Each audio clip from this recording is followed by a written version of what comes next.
Goeiedag liewe vriende, baie welkom by Huisfiks. Ja, ons het Sondag vir julle gesê, ons was Sondag nou so by die laaste Sondag van die Koninkrykstyd en daarom gaan ons vandag ook sommer net so bietjie weer by die gedagte kuier.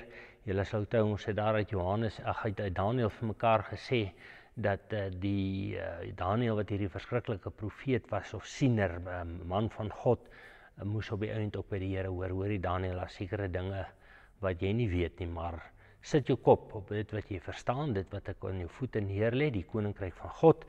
En met dieselfde onderrig is die Here Jesus hierso in Matteus besig, as hy besig is met die bergpredikasie en die kernwaarhede van die Koninkryk neersit, dan sluit hy hierdie gedeelte in hoofstuk 6 af met die sorge van die lewe, waar hy sê, julle moet nie julle bekommer wees oor julle lewe, oor wat julle moet eet of drink of wat julle moet aantrek nie.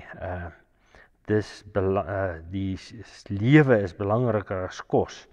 En dan sluit hy hierdie gedeelte af. Hy sê, nee, beywer julle allereers met die Koninkryk of vir die Koninkryk van God en vir die wil van God, dan sal hy julle ook al hierdie ander dinge gee. Dis die kern. Al hierdie ander dinge waaroor ons bekommer is nie waardig om jou lewe op te mors nie.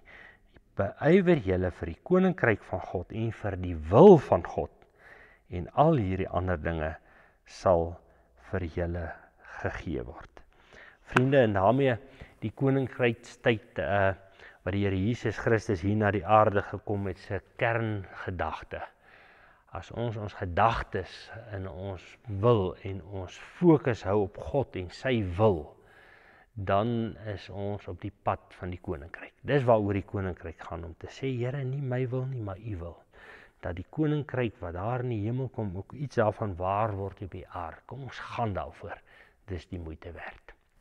Here, dankie dat ons hierdie Koninkrykstyd weer kon besig wees met dit, met u Koninkryk. En Here, ons weet ons is in hierdie Koninkrykstyd tot met u wederkoms, wanneer alles volmaak sal word. En tog in hierdie onvolmaaktheid hoor ons vandag u woord wat sê, beywer julle vir hierdie Koninkryk en vir die wil van God. Help ons daarmee deur die Heilige Gees en deur u woord. Amen. Tot ziens vriende, mag jy hierdie dag geniet en die wil van God en die Koninkryk van God bly soek en uitleef. Tot ziens.